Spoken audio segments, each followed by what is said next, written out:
The first book of the Kings, chapter 18.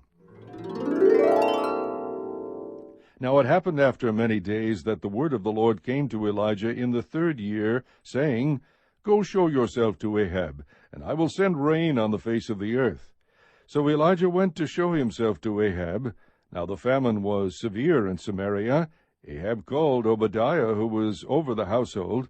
Now Obadiah feared the Lord greatly, for when Jezebel destroyed the prophets of the Lord, Obadiah took 100 prophets, and hid them by 50s in a cave, and provided them with bread and water. Then Ahab said to Obadiah, Go through the land to all the springs of water, and to all the valleys. Perhaps we will find grass, and keep the horses and mules alive, and not have to kill some of the cattle. So they divided the land between them to survey it.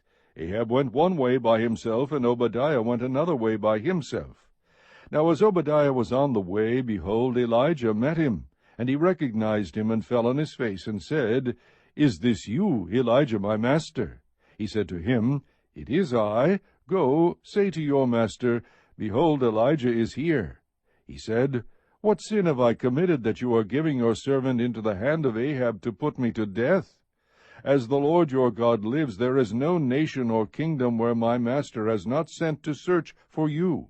And when they said, He is not here, he made the kingdom or nation swear that they could not find you. And now you are saying, Go say to your master, Behold, Elijah is here. It will come about, when I leave you, that the Spirit of the Lord will carry you where I do not know. So when I come and tell Ahab, and he cannot find you, he will kill me, although I, your servant, have feared the Lord from my youth. Has it not been told to my master what I did when Jezebel killed the prophets of the Lord, that I hid 100 prophets of the Lord by 50s in a cave, and provided them with bread and water? And now you are saying, Go say to your master, Behold, Elijah is here. He will then kill me. Elijah said, As the Lord of hosts lives, before whom I stand, I will surely show myself to him today. So Obadiah went to meet Ahab, and told him, and Ahab went to meet Elijah. When Ahab saw Elijah, Ahab said to him, Is this you, you troubler of Israel? He said, I have not troubled Israel, but you and your father's house have, because you have forsaken the commandments of the Lord, and you have followed the Baals. Now then, send and gather to me all Israel at Mount Carmel, together with 450 prophets of Baal, and 400 prophets of the Asherah, who eat at Jezebel's table. So Ahab sent a message among all the sons of Israel, and brought the prophets together at Mount Carmel. Elijah came near to all the people, and said, How long will you hesitate between two opinions? If the Lord is God, follow him, but if Baal, follow him. But the people did not answer him a word. Then Elijah said to the people, I alone am left a prophet of the Lord, but Baal's prophets are 450 men. Now let them give us 2 oxen, and let them choose 1 ox for themselves, and cut it up, and place it on the wood, but put no fire under it. And I will prepare the other ox, and lay it on the wood, and I will not put a fire under it. Then you call on the name of your God, and I will call on the name of the Lord, and the God who answers by fire, he is God. And all the people said, That is a good idea. So Elijah said to the prophets of Baal, Choose 1 ox for yourselves, and prepare it first, for you are many, and call on the name of your God, but put no fire under it. Then they took the ox which was given them, and they prepared it, and called on the name of Baal from morning until noon, saying, O Baal, answer us. But there was no voice, and no one answered. And they leaped about the altar which they made. It came about at noon that Elijah mocked them, and said, Call out with a loud voice, for he is a god. Either he is occupied, or gone aside, or he is on a journey, or perhaps he is asleep and needs to be awakened. So they cried with a loud voice, and cut themselves according to their custom with swords and lances, until the blood gushed out of them. When midday was past, they raved until the time of the offering of the evening sacrifice, but there was no voice, no one answered, and no one paid attention. Then Elijah said to all the people, Come near to me. So all the people came near to him, and he repaired the altar of the Lord which had been torn down.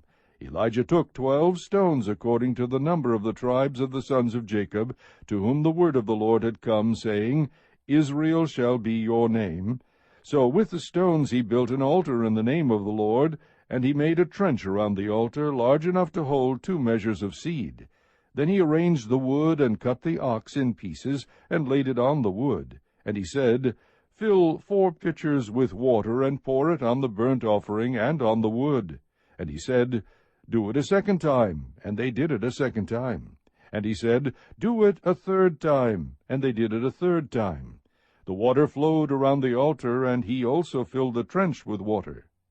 At the time of the offering of the evening sacrifice, Elijah the prophet came near and said, O Lord, the God of Abraham, Isaac, and Israel, today let it be known that you are God in Israel, and that I am your servant, and I have done all these things at your word. Answer me, O Lord, answer me, that this people may know that you, O Lord, are God, and that you have turned their heart back again. Then the fire of the Lord fell, and consumed the burnt offering, and the wood, and the stones, and the dust, and licked up the water that was in the trench. When all the people saw it, they fell on their faces, and they said, The Lord, he is God, the Lord, he is God. Then Elijah said to them, Seize the prophets of Baal, do not let one of them escape. So they seized them, and Elijah brought them down to the brook Kishon, and slew them there. Now Elijah said to Ahab, Go up, eat and drink, for there is the sound of the roar of a heavy shower. So Ahab went up to eat and drink, but Elijah went up to the top of Carmel, and he crouched down on the earth and put his face between his knees. He said to his servant, Go up now, look toward the sea. So he went up and looked, and said, There is nothing. And he said, Go back 7 times. It came about at the 7th time that he said, Behold, a cloud as small as a man's hand is coming up from the sea. And he said, Go up, say to Ahab, Prepare your chariot, and go down, so that the heavy shower does not stop you. In a little while the sky grew black with clouds and wind, and there was a heavy shower. And Ahab rode and went to Jezreel. Then the hand of the Lord was on Elijah, and he girded up his loins, and outran Ahab to Jezreel. Chapter 19. Now Ahab told Jezebel all that Elijah had done, and how he had killed all the prophets with the sword. Then Jezebel sent a messenger to Elijah, saying, So may the gods do to me, and even more, if I do not make your life as the life of one of them by tomorrow about this time. And he was afraid, and arose, and ran for his life, and came to Beersheba, which belongs to Judah, and left his servant there.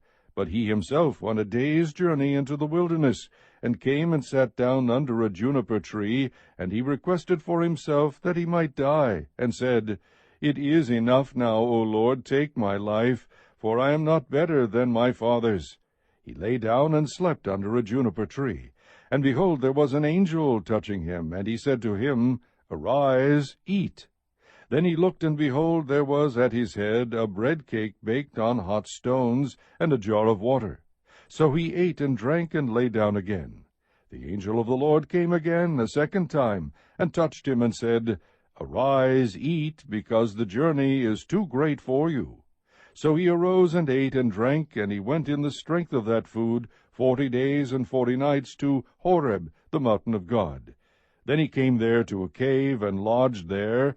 And behold, the word of the Lord came to him, and he said to him, What are you doing here, Elijah? He said, I have been very zealous for the Lord, the God of hosts, for the sons of Israel have forsaken your covenant, torn down your altars, and killed your prophets with the sword. And I alone am left, and they seek my life to take it away.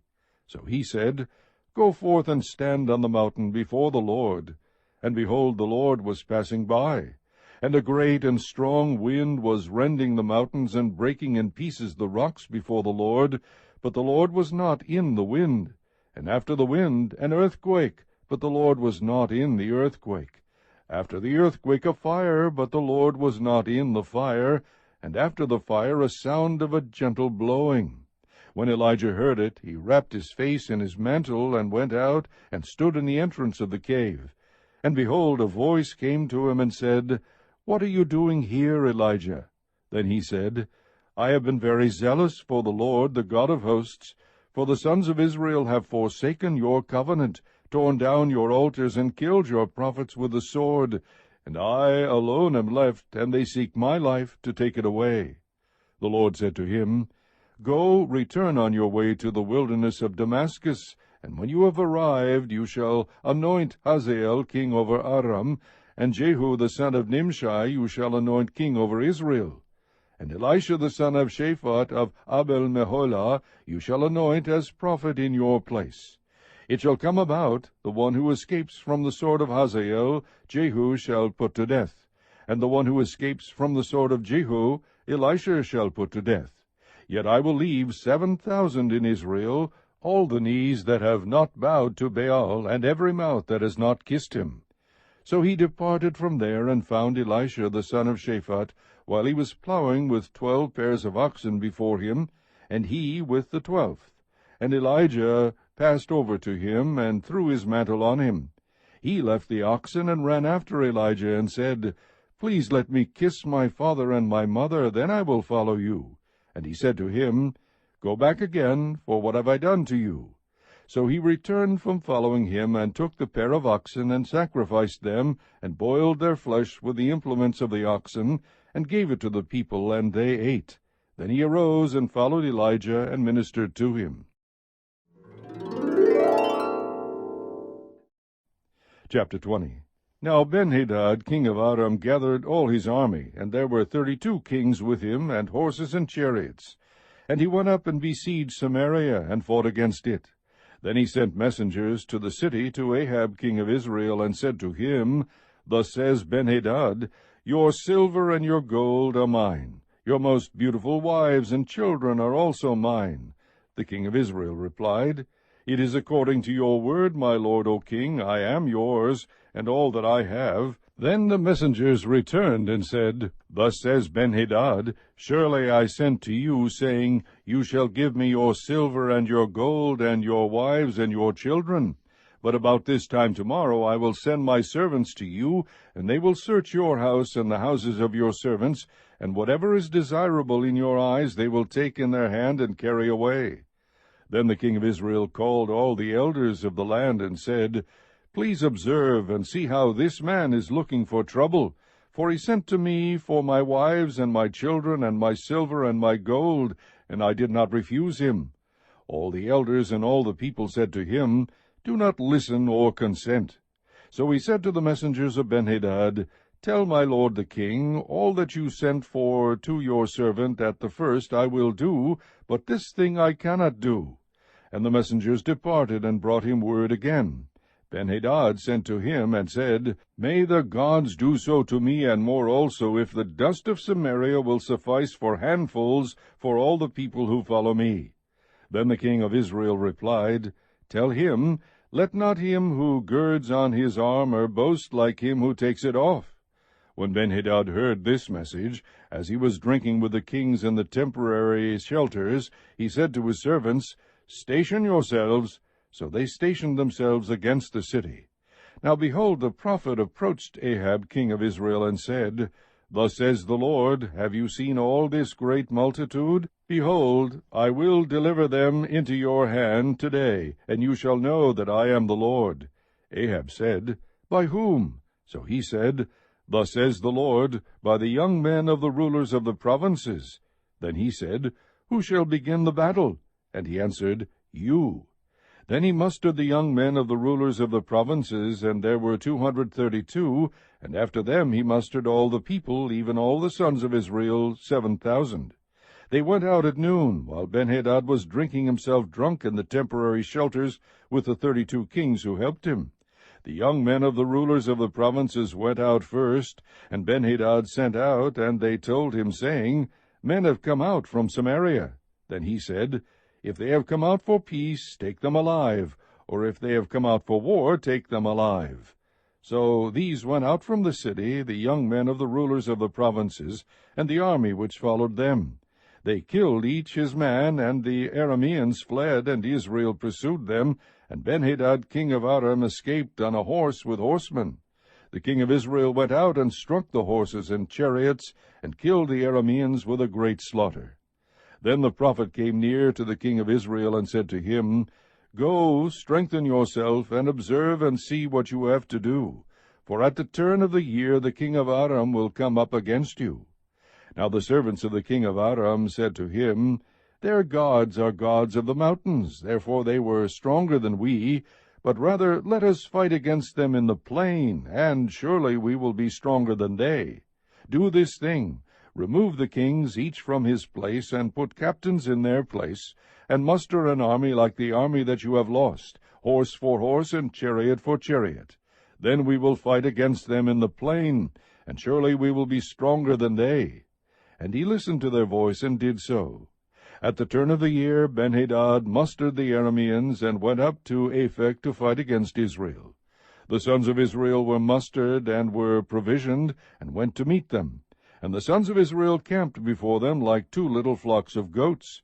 But the Arameans filled the country. Then a man of God came near, and spoke to the king of Israel, and said, Thus says the Lord, Because the Arameans have said, The Lord is a God of the mountains, but he is not a God of the valleys, therefore I will give all these great multitude into your hand, and you shall know that I am the Lord. So they camped one over against the other 7 days. And on the 7th day the battle was joined, and the sons of Israel killed of the Arameans 100,000 foot soldiers in 1 day. But the rest fled to Aphek into the city, and the wall fell on 27,000 men who were left.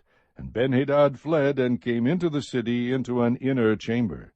His servants said to him, Behold, now we have heard that the kings of the house of Israel are merciful kings. Please let us put sackcloth on our loins and ropes on our heads, and go out to the king of Israel. Perhaps he will save your life. So they girded sackcloth on their loins, and put ropes on their heads, and came to the king of Israel, and said, Your servant Benhadad says, Please let me live. And he said, Is he still alive? He is my brother. Now the men took this as an omen, and quickly catching his word said, Your brother Benhadad. Then he said, Go bring him. Then Benhadad came out to him, and he took him up into the chariot. Benhadad said to him, The cities which my father took from your father I will restore, and you shall make streets for yourself in Damascus, as my father made in Samaria. Ahab said, And I will let you go with this covenant. So he made a covenant with him, and let him go. Now a certain man of the sons of the prophets said to another by the word of the Lord, Please strike me. But the man refused to strike him. Then he said to him, Because you have not listened to the voice of the Lord, behold, as soon as you have departed from me, a lion will kill you. And as soon as he had departed from him, a lion found him and killed him. Then he found another man, and said, Please strike me. And the man struck him, wounding him. So the prophet departed, and waited for the king by the way, and disguised himself with a bandage over his eyes. As the king passed by, he cried to the king, and said, Your servant went out into the midst of the battle, and behold, a man turned aside and brought a man to me, and said, Guard this man. If for any reason he is missing, then your life shall be for his life, or else you shall pay a talent of silver. While your servant was busy here and there, he was gone. And the king of Israel said to him, So shall your judgment be. You yourself have decided it. Then he hastily took the bandage away from his eyes, and the king of Israel recognized him, that he was of the prophets. He said to him, Thus says the Lord, Because you have let go out of your hand the man whom I have devoted to destruction, therefore your life shall go for his life, and your people for his people. So the king of Israel went to his house sullen and vexed, and came to Samaria.